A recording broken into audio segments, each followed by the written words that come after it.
Ako po si Master Hans Kua. May nagnanakaw ba ng inyong swerte? Wow, may magnanakaw ng swerte. Importanteng pinoproteksyonan natin ang ating mga gamit, ating property, pero alam nyo bang ang inyong swerte or wealth luck energy ay pwede din nakawin. Hindi lang physical na bagay tulad ng cellphone, ng pera, alahas, ang pwedeng mawala o nakawin ng iba. Pati na rin ang good fortune, good luck, prosperity energy at luck vibration ay maaari din ma-drain o maagaw kung hindi mo ito mababantayan. Sa metaphysics natin at sa feng shui perspective ang swerte ay hindi lang basta chance. Isa itong energy na pwedeng palakasin, pwedeng i-attract, pero pwede rin mag-leech o ma-siphon. Pero papaano? Ito yung mga tinatawag nating mga inggit o matinding kuro-kuro sa'yo. Maaaring hindi mo alam, pero marami o may mga tao ang naiinggit. At ang energy ng inggit nila ay nakaka-drain sa swerte, sa good luck energy mo. Isa pa, yung pag-share natin ng mga plano o sa mabuhay natin o sa mga pag-share natin ng plano natin sa mga maling tao o mga negative na tao. Pag nagko-convive ka na binubuksan mo ang energy portal mo sa kanila, sila naman ang bibigay ng mga negative energy sa'yo. Yung mga kakaibang regalo o gamit na galing sa ibang tao, may mga gamit na may attached na energy cord o malas. Lalo kung ito ay galing sa mga taong may hidden agenda.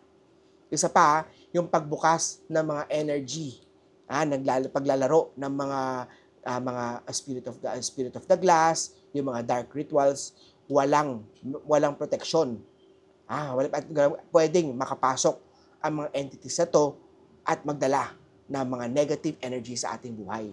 Pero paano ba natin proteksyonan ang energy sarili sa ang iyong swerte? Una-una dyan, spiritual cleansing weekly. Gumamit ng sage o insenso, lakarin o ikutan ang buong bahay habang nagsasabi ng only good luck and high vibrations are welcome here.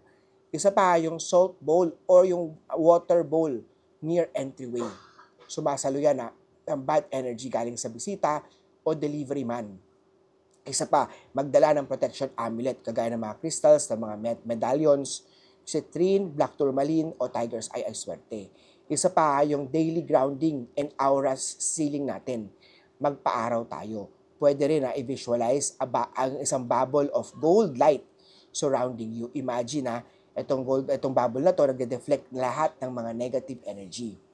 Wag mag-overshare, wag ilantad agad ang goals, ang mga project, or bagong blessing. Let your energy stabilize first. Yung mga pinapost mo agad, yung mga plano o nangyayari sa'yo, hindi tuloy natutuloy o nawawala tuloy. Kaya mag-ingat sa mga kaibigan, sa mga sinisharean mo sa buhay.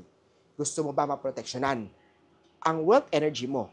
At para hindi yan manakaw sa'yo, personal na bumisita sa Lucky Charm Store ko sa Cityland Shaw Tower, Shaw Boulevard, Mandaluyong City. Monday to Saturday, 11 ng tanghali hanggang 5 p.m. ng hapon po. Dito po sa Cityland Shaw Tower, Shaw Boulevard, Mandaluyong City. Meron din ako online sa aking facebook.com/masterhanskua, facebook.com/fengshuimasterphilippines, facebook.com/tarotreadingphilippines. O paano? Kita-kita tayo sa next Feng Shui video with Master Hans Kua. Like, share, at comment.